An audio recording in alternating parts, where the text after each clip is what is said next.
Hello again, my name is Michael and I'm on a mission to rescue, restore, rebuild and return to full working order this 100-year-old Wurlitzer band organ.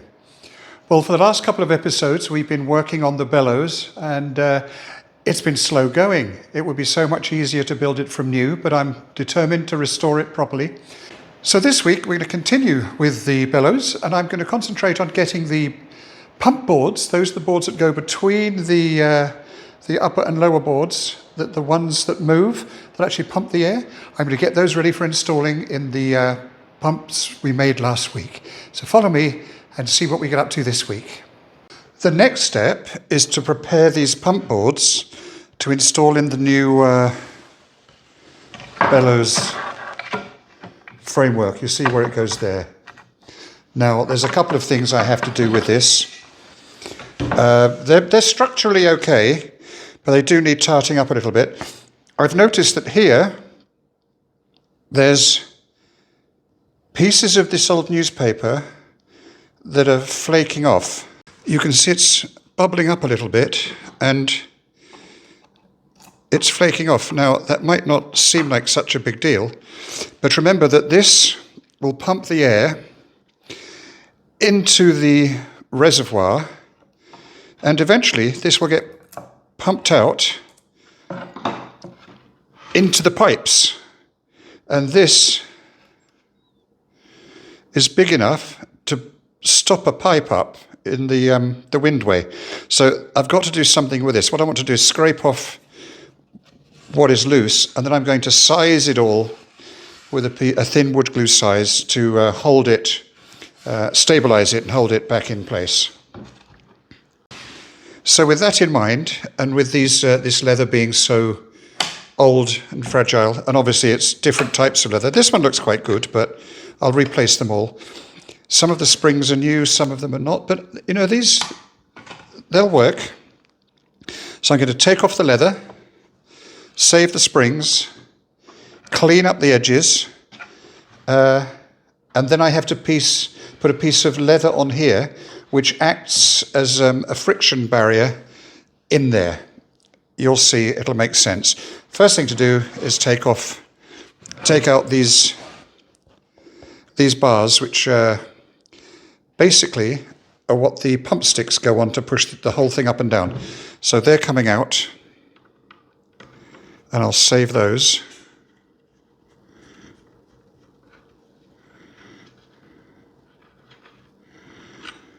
There's number one.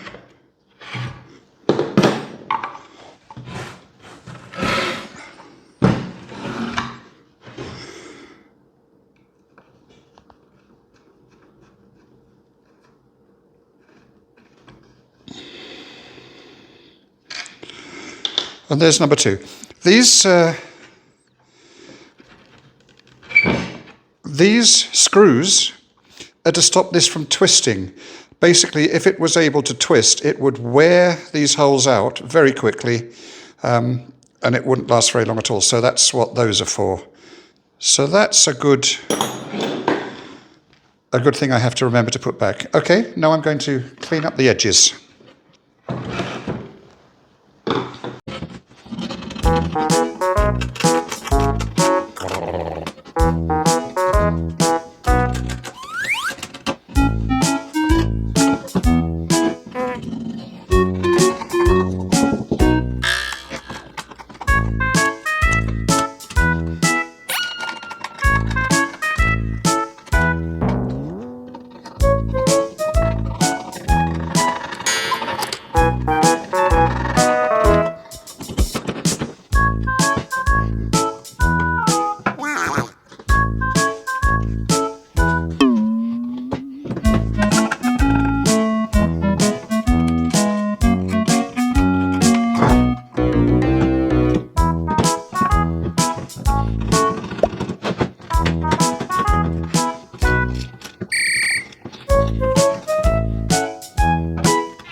This is going well.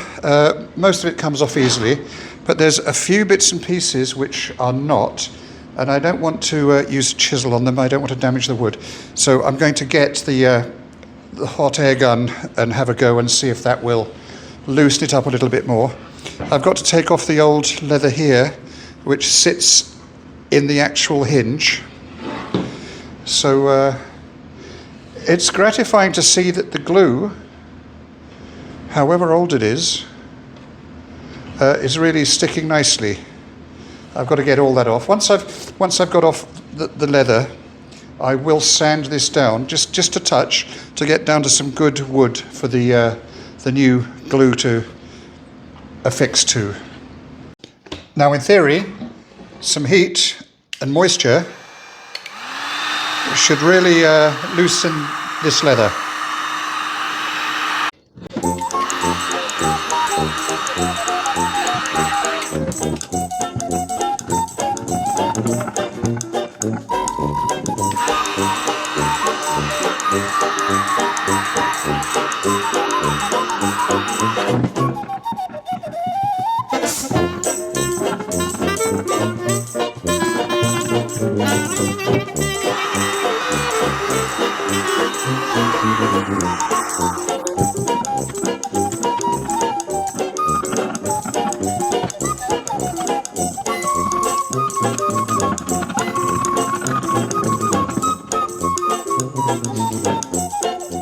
So I have to be careful.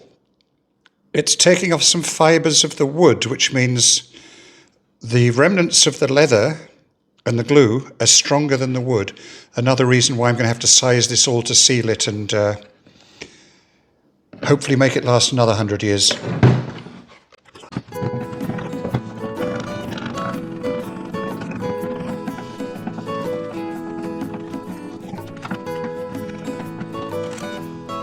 So the heat and the moisture seem to have loosened it quite well. It's not miraculously easy, but it's coming off without damaging the wood.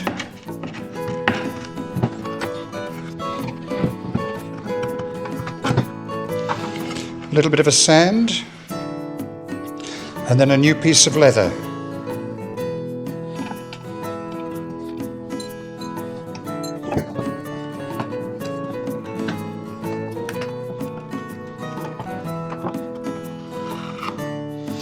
Just like paper.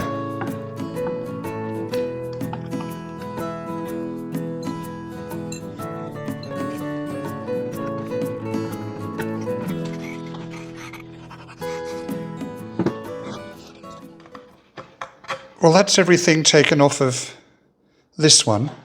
I'm going to put this aside and then I'll come back and give it a sand along the edges. Then I'm going to size, obviously clean it first, then size this to stabilize it all. So on to the next one. Oh, by the way, you can see here, as this goes up and down, these valves let the air in, and then as it's coming up to compress the air, it closes. It's just the pressure of the air that closes the valve, holds the leather tight on there.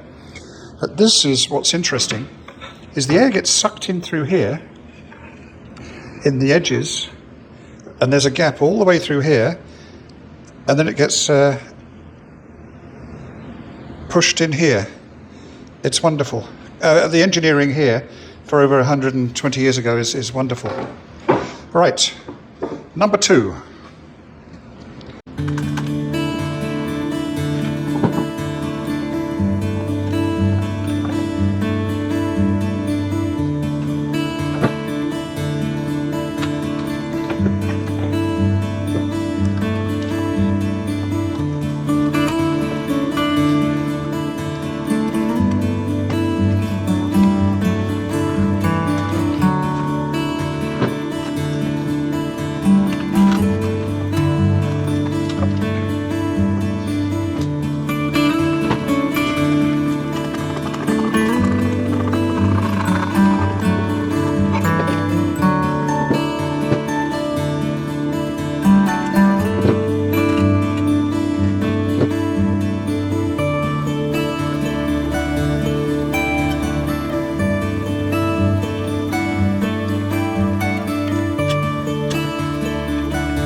So I've got this little homemade tool.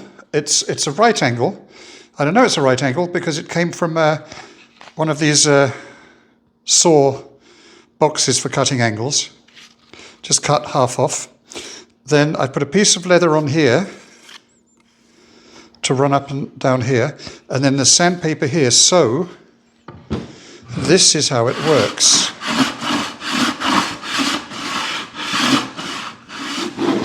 Keeps it at exactly a 90-degree angle, supposedly.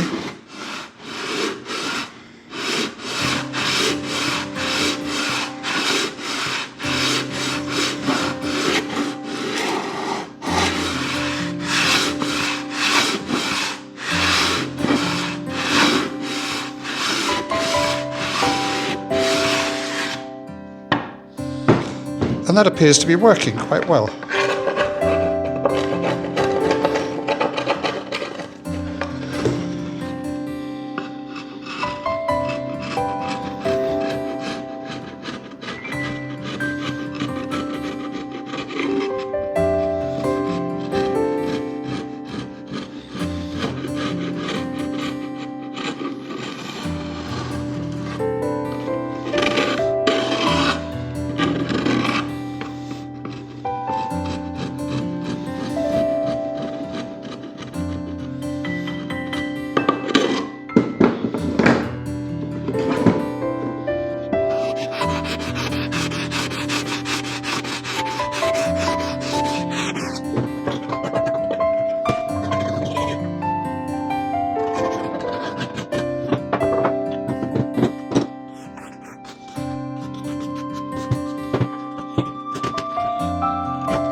Now the timber's very brittle, and so what I've already done is already cut a new hole slightly further away. It won't make any difference as long as the cord, it gives me a bit more wood to work with, as long as the cord goes down inside the slot. It won't matter that it's a little bit further away from the actual hinge.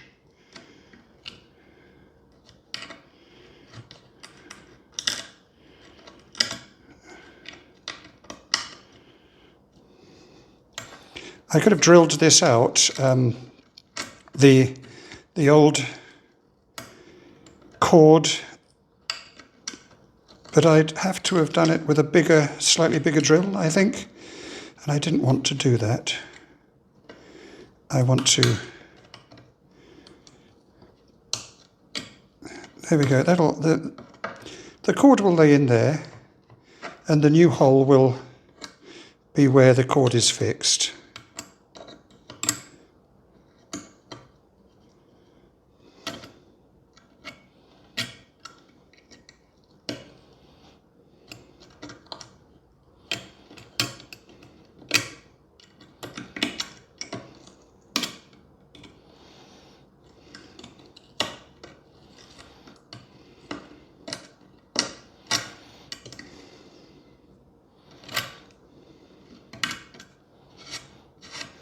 And the old hole, I guess that'll fill with glue, unless I decide to fill it with epoxy or something. This really is a case of, it would have been much easier to make a new one than to go to all this trouble. But that's it. This one's ready to wipe off, use some compressed air to clean everything out, and then I can, I'll mask up the sides, and I'll mask up all the areas where I'm going to put new glue, and then give it a gentle wipe with slightly soapy water. Let it dry, and then put a size on it to hold all the paper in place without risking any more flaking off. Where it flakes off, as I said before, there's the danger that will go into the wind reservoir and then get blown out through the pipes, and the smaller pipe, the mouths of the pipes could easily get blocked with that, so that's what needs to be done there.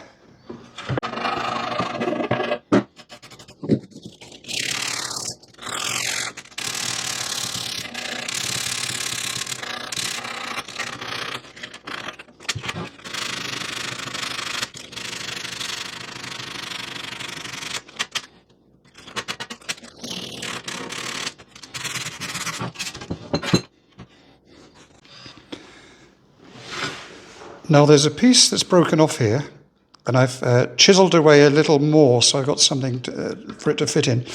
I can still put in the hinge, and then I'll put the leather on, and then I think what I'll do is I'll fill it with some kind of epoxy wood filler, rather than go to the trouble of trying to cut a piece of wood that fits that. I'll epoxy the space that's left around it once the leather will go on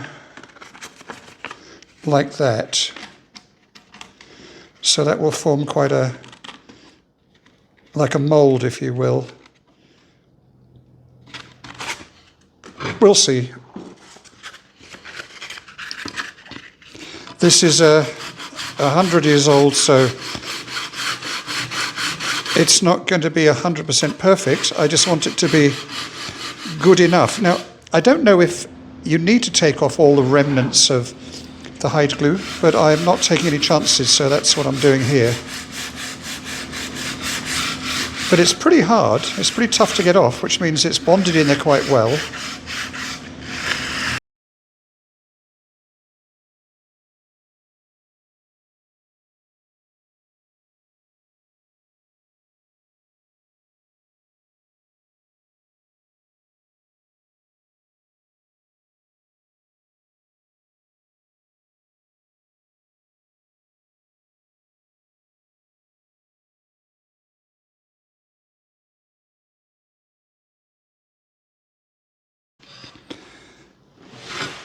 Now there's a piece that's broken off here, and I've chiselled away a little more so I've got something for it to fit in. I can still put in the hinge, and then I'll put the leather on, and then I think what I'll do is I'll fill it with some kind of epoxy wood filler, rather than go to the trouble of trying to cut a piece of wood that fits that. I'll epoxy the space that's left around it once the leather will go on like that. So that will form quite like a mould, if you will. We'll see. This is 100 years old, so it's not going to be 100% perfect. I just want it to be good enough. Now, I don't know if you need to take off all the remnants of the hide glue, but I'm not taking any chances, so that's what I'm doing here. But it's pretty hard. It's pretty tough to get off, which means it's bonded in there quite well. Now, there's a lot of leather up in this slot, in this windway. And I don't know if I could just leave it there, but if I fold over a piece of leather to go in there, I don't know if that 1/16th, 1/8 of an inch or so would block the airflow significantly. I don't know enough about the engineering of this. So I'm going to go to the trouble of taking it all out, because I don't want to run the risk of it sounding like an asthmatic gentleman like me when it's playing. So I need to make sure this windway is as open as it was when it was first made.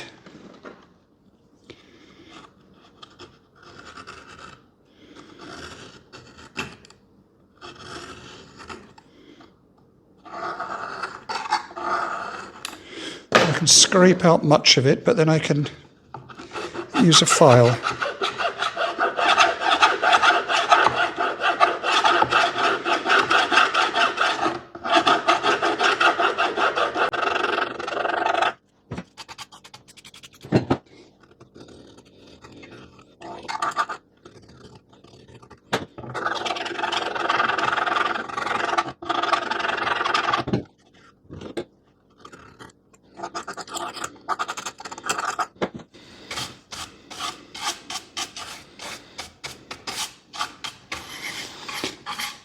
That's the vast majority of it out. Time to tidy up and prepare to do some sizing. Here's an interesting thing. There's holes all the way down here on the top, on the surface of this, on all the edges. Now that tells me that before they have glued the leather here and over and then put a piece of beading down here. Now I don't know if that's the right way or the wrong way to do it, but it's not the way I'm going to do it. And the reason is that if you're taking 1/4 of an inch off here and 1/4 of an inch off there, that's a 1/2 inch less you have on the capacity of the bellows. And that actually is a lot of wind that goes to waste. Now, I understand why they would do that, to stop the leather from pushing out. But what I'm going to do is I'm going to put beading down here on this side, but I'm going to overlap it by 1/8 of an inch all the way up, so that the leather glues on here and then is held there. And the stiffeners will push up against that, and that will give us the extra capacity in the bellows, as well as holding this very firm in place. That's what I'm going to do. Now I'm going to blast this with some compressed air, get what I can of the dust and stuff, then a quick wipe, and then mask it up for sizing.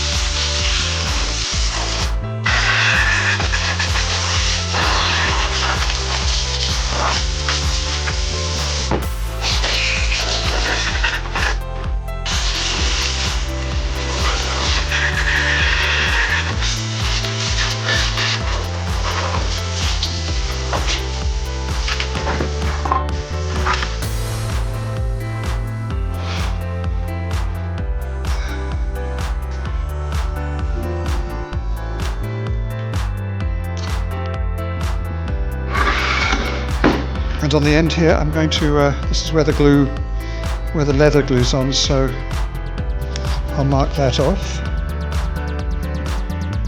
Mask, I think, is the correct word.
Now I could scrape all this off and put on new newspaper, but I'd rather just leave the original in there. It's part of the history of the machine.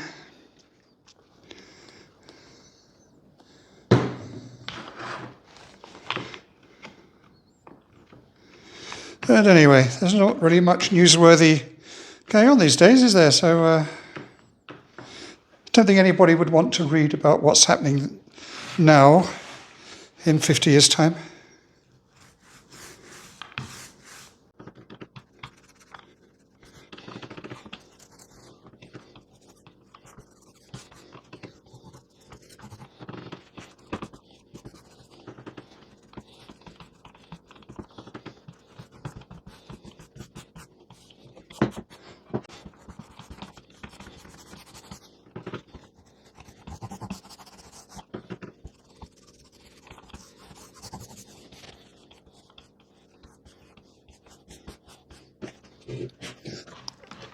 So there are recesses cut here and on the other side, and I was wondering what they were for, as they don't seem to have any real purpose. And I realised it's so the leather valve can come along and come down so that it helps keep the leather tight on this end. At least I think that's what it is. Putting a bit more on here because the paper was a little unstable here.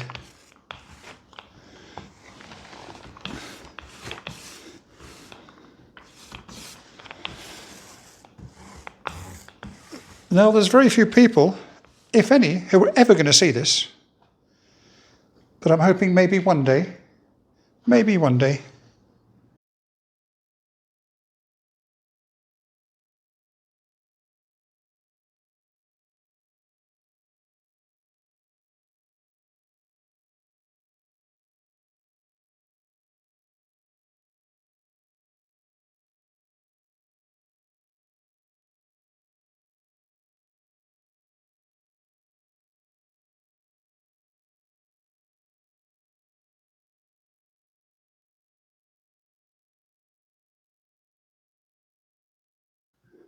Now I need to get some leather to cover the valves with.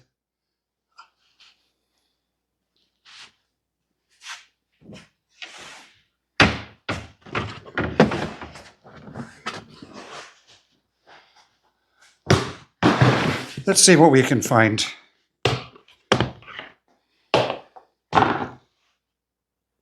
Now I do have a lot of this, the same as I'm covering it with. I wonder if that would do.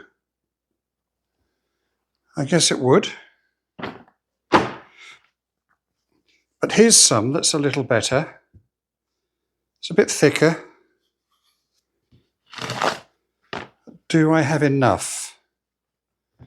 I've no idea where I got this from. I go one, yeah, this will do.